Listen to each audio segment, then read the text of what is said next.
ప్రముఖ యూట్యూబర్ ప్రశ్న రావణ్ను నెల్లూరు సెంట్రల్ జైల్లో ఉంచినట్లుగా తెలుస్తోంది. ఈ నెల 18 వరకు రావణ్కు రిమాండ్ విధించింది కోర్టు. రాజద్రోహం కేసు కావడంతో నో బెయిల్ అంటూ ఇప్పుడు చర్చ జరుగుతుంది. పవన్ కళ్యాణ్పై అనుచిత వ్యాఖ్యలు చేశారంటూ రావణ్ మీద కేసులు పెట్టిన విషయం మనం చూసాం. రావణ్పై section 147, 148, 152, 192, 197 subsection 1D, 153 subsection 1B, అలాగే BNS 13, 39 ఇలా చాలా కేసులు పెట్టారు. రాజద్రోహం కేసులు 4 కేసుల్లో బెయిల్ వచ్చింది. ఇప్పుడు 5వ కేసులో రిమాండ్కి వెళ్తున్నటువంటి పరిస్థితి కనిపిస్తోంది. నిషేధిత సంస్థ CPIMకు మద్దతుగా వారి తీవ్రవాద సిద్ధాంతాలతో వీడియోలను ప్రచారం చేస్తున్నట్లుగా ఈ ఫిర్యాదులో జనసేన నేతలు పేర్కొన్నారు. తన భర్తపై తప్పుడు ప్రచారం చేస్తున్నారంటూ రావణ్ భార్య అనుష ఇప్పుడు ఆవేదన వ్యక్తం చేస్తున్నారు. మరోవైపు మాజీ సీఎం జగన్ కూడా రెస్పాండ్ అయ్యారు. ఈ అంశానికి సంబంధించి రావణ్పై పెట్టిన కేసులే చంద్రబాబు, పవన్, లోకేష్ మీద పెట్టాలంటూ ట్వీట్ చేశారు. సో ముందుగా ఒకసారి రావణ్ భార్య ఏమంటున్నారు ఈ అంశానికి సంబంధించి చూద్దాం. నమస్తే అండి. ఏపీ గవర్నమెంట్కి ధన్యవాదాలండి. మమ్మల్ని మీరేం చేయాలనుకుంటున్నారో మాకు అర్థం కావట్లేదు, కానీ మా వారిని స్టేషన్ల మీద స్టేషన్లు తిప్పుతున్నారు. ఆయన నిజంగానే తప్పు మాట్లాడారంటే కేసుల మీద కేసు వేస్తున్నారు. వాటన్నిటికీ ఆయన బెయిల్స్ తెచ్చుకుంటున్నారు, మళ్ళీ వేస్తున్నారు, మళ్ళీ తెచ్చుకుంటున్నారు. బట్ ఎందుకండి ఇంత హెరాస్ చేస్తున్నారు? అవసరమా మీకు? ఒక మనిషి నోటి నుంచి ఒకరు మాట్లాడితే తప్పు, ఇంకొకరు మాట్లాడితే తప్పు కాదు అన్నప్పుడు ఇవే కేసులు పవన్ కళ్యాణ్ గారి మీద కూడా వేయాలి కదండి. ఆయన మాట్లాడిందే మా వారు మాట్లాడారు. మా కుటుంబం మొత్తాన్ని అనుకుంటే ఒకేసారి ఇలా కేసుల మీద రోజుకొకటి నాకున్న పసిపిల్ల చాలా బాధపడుతుంది. వాళ్ళ నాన్నగారు కావాలి అనేసి చాలా ఇబ్బంది పడుతుంది. నాకున్న చిన్న పాప చాలా ఇబ్బంది పడుతుంది.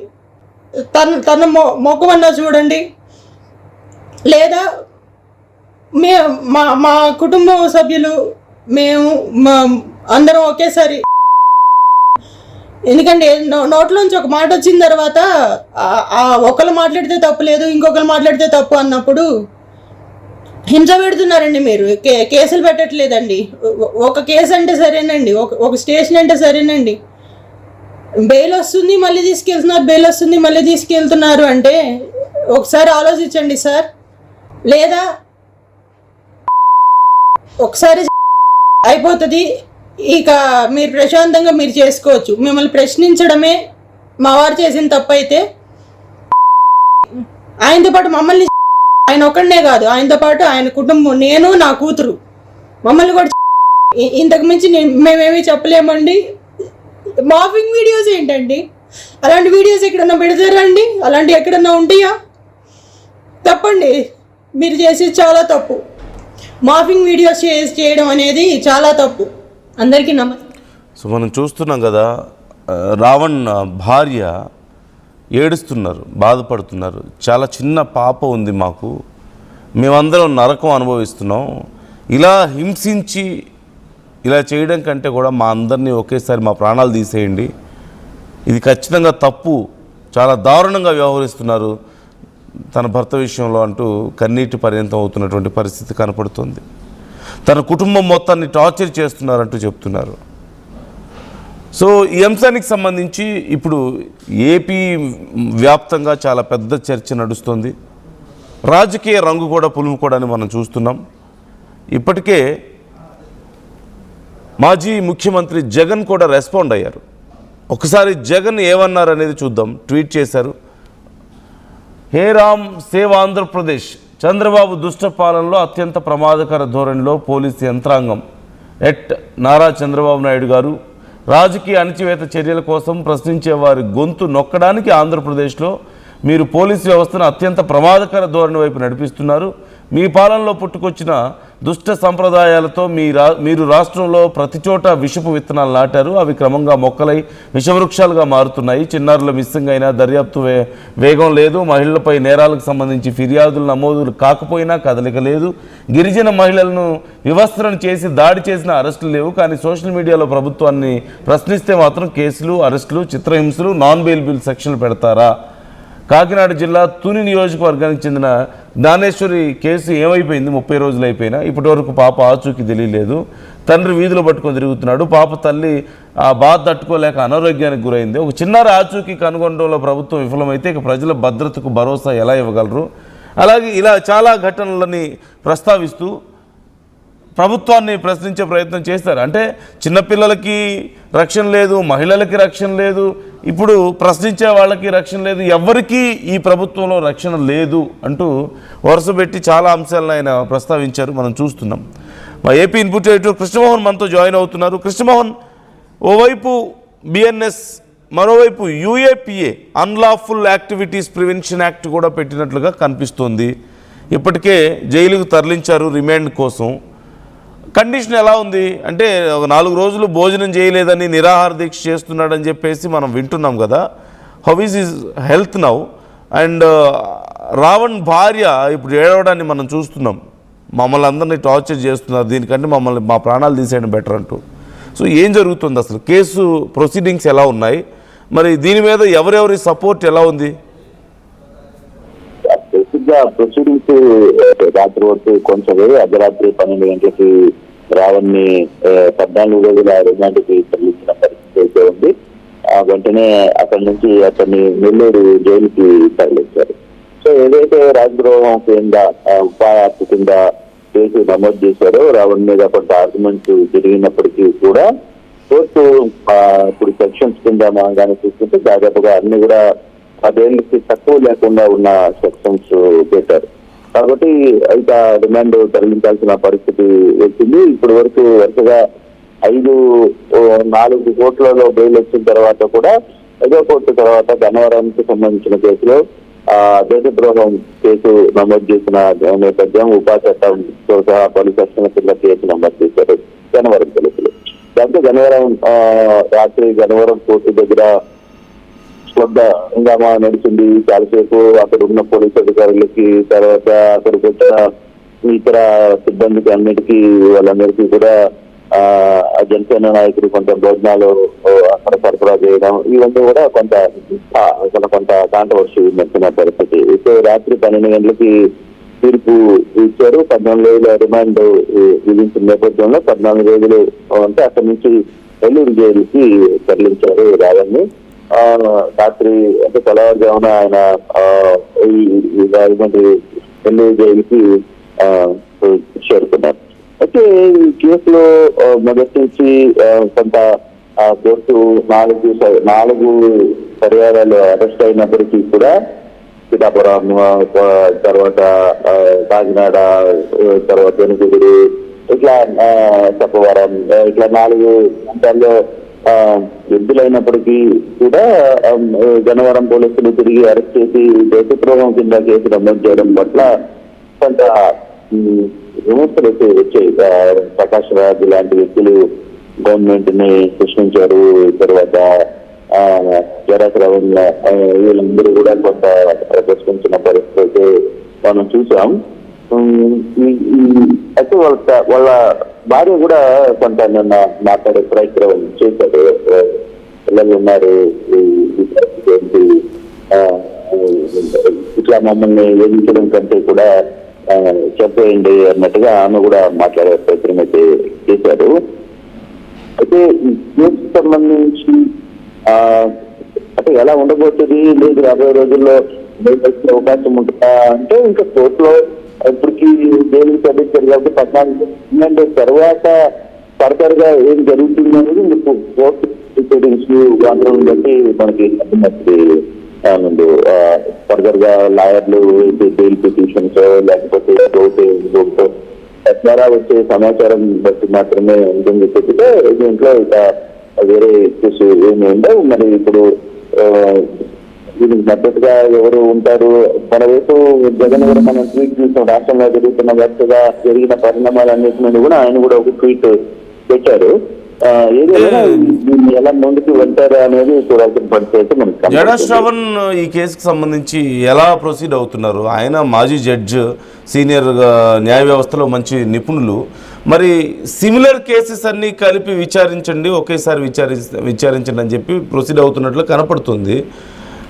కేసు ఒకటైనా సెక్షన్లు డిఫరెంట్గా పెట్టడం మనకు కనిపిస్తుంది ఇక్కడ. ఇప్పుడు మొన్నటి వరకు ఆ కామెంట్స్ గురించి చేసినటువంటి చర్యల గురించి ఆ కేసులు పెట్టారు, తీరా చూస్తే బెయిల్స్ వచ్చినాయి వరుసగా 4 కేసుల్లో. 5వ మాత్రం సెక్షన్లు మార్చి పెట్టేశారు, రాజద్రోహం అంటున్నారు, అలాగే యూఏపీఏ కూడా పెడుతున్నారు, అన్లాఫుల్ యాక్టివిటీస్ ప్రివెన్షన్ యాక్ట్ కూడా పెట్టారు. సో మరి ఇప్పుడు రిమాండ్ కంపల్సరీగా ఉండే అవకాశం ఉందా? రిమాండ్ అయిపోయే వరకు ఈలోపు ఏదైనా శ్రవణ్ ఆయన బయటకు తీసుకొచ్చే అవకాశం ఉందా రావణ్ని?